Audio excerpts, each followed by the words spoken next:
di video kali ini turun mulu. Di video kali ini kita akan lanjut ngomongin tentang eating disorder. Kemarin kan aku udah ngomongin tentang anorexia nervosa sama bulimia nervosa. Sekarang adalah rangkaian terakhir dari eating disorder yang adalah binge eating disorder, atau akan aku singkat dengan BED atau BED ya. Kalau kasih pelosan ngomongnya BED ya mohon maaf. Tapi ya aku akan ngomongin tentang binge eating disorder. Buat kalian kayaknya jarang banget ya yang tahu bahwa eating disorder ini punya binge eating disorder, karena biasanya yang paling lebih sering dimunculkan itu adalah anorexia nervosa, kalau enggak bulimia nervosa. Sementara binge eating disorder kayak ada, tapi ya nggak pernah ini lebih lanjut. Orang taunya mungkin obesitas ya, kan itu adalah salah satu dampaknya sebetulnya. Oke, kita lanjut dengan di video kali ini aku akan ngomongin tentang 5 poin. Yang pertama adalah apa itu binge eating disorder, yang kedua adalah penyebabnya, yang ketiga adalah tanda, yang keempat adalah gejala, dan yang kelima adalah contoh perilaku. Oke, kita masuk ke poin pertama. Poin pertama adalah what is binge eating disorder. Binge eating disorder itu adalah salah satu penyimpangan makan, di mana dia akan terus makan, bahkan dengan porsi banyak, walaupun dia nggak lapar. Itu yang dinamakan binge eating disorder. Jadi biasanya orang dengan binge eating disorder itu punya hasrat untuk makan banyak, walaupun dia nggak begitu lapar gitu.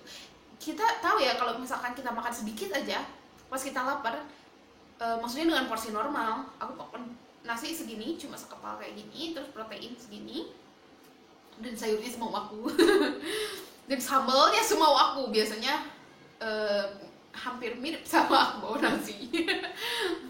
Nah, tapi kalau binge eating disorder itu dia bisa makan mungkin untuk 3-4 orang gitu. Biasanya binge eating disorder itu dibarengi dengan bulimia. Ya, bagaimanapun eating disorder itu selalu punya kaitan. Kan anorexia nervosa bisa bulimia. Bulimia nervosa bisa binge ya bisa dong bulimia gitu, walaupun binge yang sama sekali bertentangan gitu sama anoreksia. Yang seperti kita tahu bahwa anorexia nervosa itu adalah self starvation, sementara binge eating disorder itu dia makan sebanyak-banyaknya, yang kebalikan banget sama anorexia nervosa yang nggak makan apapun gitu. Oke, yang selanjutnya adalah penyebabnya banyak cuma ini kita rangkum aja ya. Nanti kalian bisa baca di jurnal yang udah aku link di description box di bawah. Kalian bisa baca sendiri biar lebih afdol gitu. Yang pertama adalah gen, atau apakah kalian punya di keluarga nih yang punya memang kecenderungan eating disorder, itu juga bisa mempengaruhi. Yang kedua adalah punya gangguan kejiwaan seperti depresi, stres, bipolar, penyalahgunaan nafsa dan narkotika, nafza gitu, atau alkohol, kecanduan alkohol, itu kan juga mental illness ya. Itu juga bisa mempengaruhi binge eating disorder ini. Yang keempat adalah sel saraf otak. Yang seperti kita tahu ya, aku jelasin kemarin di bulimia nervosa, bahwa otak kita itu di neurotransmitternya itu punya chemical yang bisa mempengaruhi bahwa kita pengen tubuh kita tuh bagus gitu. Dan ya itu juga terjadi juga di binge eating disorder. Di neurotransmitternya juga berlaku seperti itu. Yang keempat adalah bully, body shaming, dan yang lain-lain. Akhirnya stres bisa memicu binge eating disorder. Bisa. Karena gini, stres itu ada 2 pengaruh gitu. Ya walaupun stres banyak banget ya ininya, cuma di manusia awam itu biasanya punya dua perspektif gitu. Yang pertama adalah bahwa dia akan nggak makan sama sekali gitu. Kamu kurusan ya stres gitu. Jangan ngomong kurusan itu kayak body shaming gitu. Dan yang kedua adalah bisa juga bahwa stres itu membuat dia makan lebih banyak, bisa.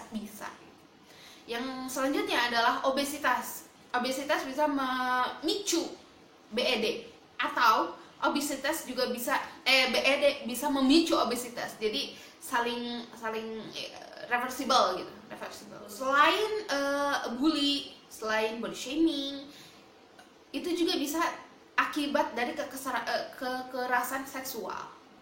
Yuk kita lanjut ke poin selanjutnya, itu adalah tanda dari being eating disorder. Itu adalah seorang pengidap atau pasien dari BED itu akan makan dengan sangat banyak, dengan porsi yang banyak walaupun tidak merasa lapar, tapi dia akan terus makan dengan porsi banyak gitu, walaupun memang dia nggak lapar atau bahkan dia nggak pengen makan sekalipun, dia akan makan. Jadi punya kecenderungan untuk sulit mengontrol nafsu makan gitu. Kalau di anak kecil kan biasanya nggak mau makan gitu ya, kalau di BED dia pengen makan terus, bahkan susah untuk menghentikannya gitu. Yang kedua adalah setelah makan seperti itu dia merasa kesel terhadap diri sendiri, dia merasa depresi, kenapa aku makan banyak banget gitu.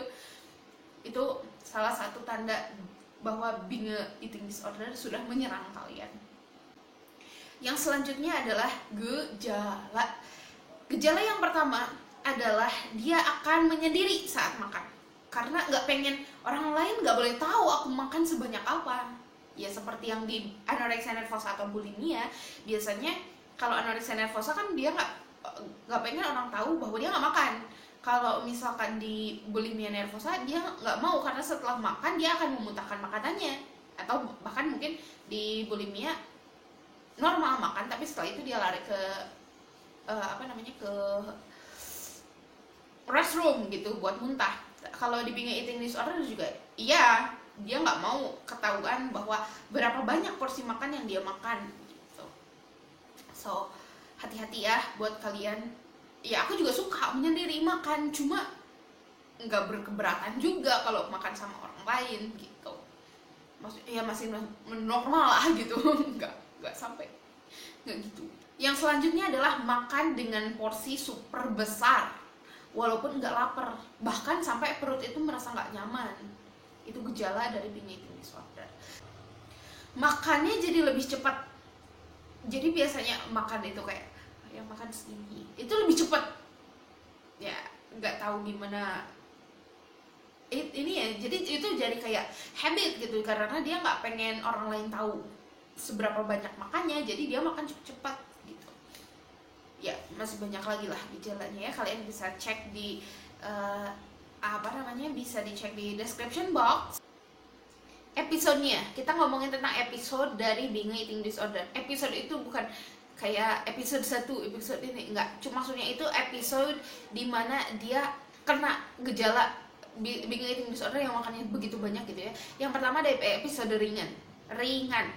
Episode ringan itu bisa terjadi 1-3 kali per minggu episodenya. Sekarang adalah episode berat. Episode being eating disorder berat itu 8-13 kali per minggu. Dan ada lagi yang terakhir adalah yang episode sangat amat berat gitu. Sebenarnya nggak pakai amat, sangat berat. Sangat berat itu lebih dari 14 kali per minggu. Maksudnya di sini disebutkan bahwa episode itu adalah bagaimana cara dia makan banyak. Jadi dia makan banyak itu bisa dihitung 1 minggu berapa kali gitu, atau hasrat pengen makan banyaknya berapa kali dalam 1 minggu. Dan iya akhirnya adalah dinamakan episode itu ya kayak aku bilang tadi. Yang selanjutnya adalah komplikasinya banyak banget. Karena gini loh, kalau kita makan banyak itu kan cenderung badan gak nyaman ya. Itu yang pertama, badan gak nyaman. Terus yang kedua adalah obesitas, karena bagaimanapun banyak makan kan, banyak makan ya akan cenderungan yang lainnya adalah obesitas. Yang selanjutnya adalah diabetes, karena dia nggak bisa mengontrol konsumsi makannya segimana, akhirnya gula darah juga tidak terkontrol, ya akhirnya adalah diabetes tipe 2 gitu. Yang selanjutnya adalah hipertensi, karena kalau terlalu banyak makan, terlalu banyak kolesterol masuk, terlalu banyak lemak yang masuk, yang akan menyebabkan hipertensi ya kan, akan menyebabkan hipertensi, kolesterol, ya everything's unbalanced lah gitu, karena terlalu banyak nggak bagus. terlalu sedikit juga nggak bagus, ya udah yang biasa-biasa aja kalau makan gitu. Jangan pengen hype banget, aku pengen makan banyak gitu, jangan. Aku nggak pengen makan gitu, iya yang normal aja, makan secukupnya, berhenti sebelum kenyang, makan sebelum lapar gitu. Itu juga kata Rasulullah ya, udah ada di hadis. Itu bukan cuma isapan jempol belaka gitu, tapi diresapi gitu. Yang terakhir adalah contoh perilakunya. Contoh perilakunya kayaknya sama kayak gejala. So, aku akan ganti dengan terapinya seperti apa. Ini sebenarnya bagian dari psikolog ya. Cuma ya kenapa kita nggak tahu lebih awal aja gitu. Dan aku benar-benar iseng seperti yang baca eating disorder ini setelah aku nonton To The Bone di Netflix saat aku kuliah semester 6 atau 5 atau 6, aku lupa.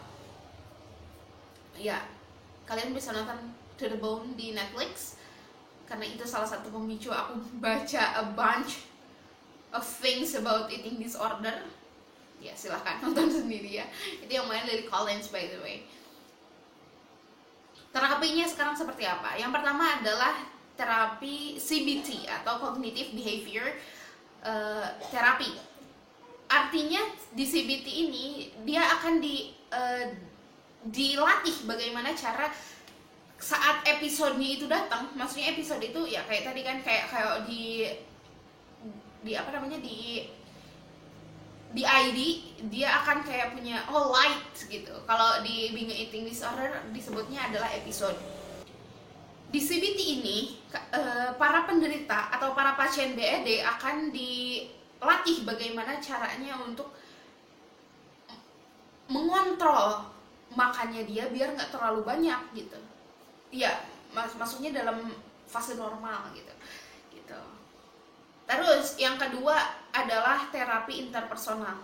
Seperti yang kita tahu banyak di para penderita BED itu akan mengucilkan diri atau benar-benar mengisolasi diri. Nah, akhirnya mereka nggak tahu bagaimana cara bersosialisasi sama orang atau bahkan ngobrol gitu sama orang. Nah, di terapi interpersonal ini dia akan dilatih bagaimana cara berkomunikasi dengan benar. CBT udah, terapi interpersonal juga udah. Sekarang adalah obat-obatan yang biasa diberikan kepada para pasien BED itu tergantung komorbidnya. Komorbid atau penyakit yang menyertai, seperti kalau misalkan dia punya depresi dia akan dikasih antidepresan. Kalau misalkan dia ya banyak lah. Kalau misalkan komorbid, jadi obat-obatan baru dikasih kalau misalkan punya komorbid dan yang harus dihandle segera mungkin. Selanjutnya adalah diet sehat. Seperti yang aku bilang ya di video eating disorder yang lain, di anorexia nervosa dan bulimia nervosa, be realistic gitu. Tong hedon teuing gitu, lamun rek dahar sok dahar gitu, normal. Tong teu dahar teuing, tapi aya dahar tong loba teuing gitu. Senormalnya aja gitu. Nah, jadi diet sehat ini butuh ya, maksudnya itu makan dengan porsi yang benar, dengan asupan kalori yang benar, dengan kalau misalkan kalian mau diet dengan diet sehat untuk mengurangi berat badan, ya tolonglah potong kalori defisitnya dengan benar gitu. Jangan tiba-tiba potong kalori defisit berapa 1000 gitu. Astagfirullah gitu pan, meni asa teu asup akal gitu. So, be realistic, jalankan dengan sehat, dengan normal, jalankan diet sehat dengan sangat sehat gitu. Gini, ada quotes yang aku baca di salah satu Instagramnya diet, aku translatein aja ya. Makanlah junk food kalau kalian nggak pengen sehat, makanlah makanan sehat kalau kalian pengen sehat, tapi makan coklat agar kalian tetap sane itu apa ya, tetap waras gitu. Jadi kalau bilang nih orang diet gak boleh makan coklat, bullshit, gak gitu. Boleh orang diet gak boleh makan roti, orang diet gak boleh makan pizza, orang diet gak boleh makan spaghetti, orang diet gak boleh makan salad. Lo gila kali ya. Semua makanan itu boleh dimakan. Untuk apa diinovasikan kalau misalkan nggak boleh dimakan? Kalian boleh makan bener, boleh beneran, asal jangan tiap hari aja gitu. Karena kalau tiap hari, satu sembelit, dua kolesterol gitu kan, akhirnya nggak sehat. Tapi kalau misalkan dimakan hanya saat cheat day atau hanya satu hari dalam 1 minggu atau 1 hari dalam 2 minggu, boleh, kenapa enggak gitu. Ya itu untuk menjaga kalian tetap waras. Kalau misalkan dietnya sehat terus, makan tiap hari salad begitu, akhirnya apa? Tertekan dong, depresi dong, stres dong. Nah, adanya coklat dan adanya junk food yang lain itu untuk membuat kalian tetap waras, tetap jadi manusia gitu. Jadi kata siapa diet nggak boleh makan coklat? Enggak dong. Dark coklat bahkan di beberapa ahli bilang dark coklat bahkan bisa membantu mempercepat menurunkan berat badan. Bener, coba cari ya nanti ya. Kalian nggak boleh percaya sama aku, kalian harus cari sendiri, oke?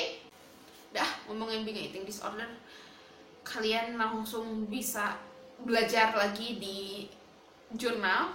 Aku akan tulis biasa di description box. Kalian harus belajar yang lain.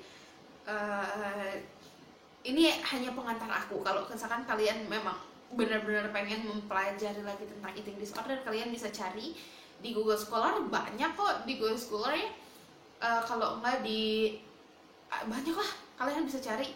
Sekarang kan gampang gitu ya nyari yang jurnal yang benar-benar soheh gitu. Ada kok. Jangan cuma baca di artikel yang bahkan kesohehannya kita nggak tahu gitu. Gitu aja sih pesan dari aku. Udah panjang teuing. I will see you on the next one. Bye bye.